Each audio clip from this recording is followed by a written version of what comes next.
Friends ఏం చేస్తున్నారు? ఇదిగో నేనైతే వినాయకుడికి గన్నేరుపూల మాల కడుతున్నాను.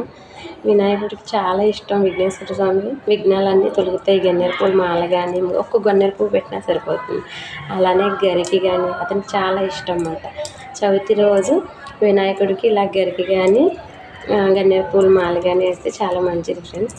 అలానే నైవేద్యంగా బెల్లం పెడితే మనం ఏమనుకున్నా జరుగుతుంది అన్నమాట. నేనైతే చాలా పెద్ద మాల కట్టాను అన్నమాట. మా ఇంటి పక్కనే ఉంది వినాయకుడి గుడి, శివాలయం అదిలో. అలానే వెంకటేశ్వర స్వామి కోయిల్ కూడా ఉంది దగ్గరనే. నేను రోజు గుడికి వెళ్తాను ఫ్రెండ్స్. నాకు చాలా ఇష్టం.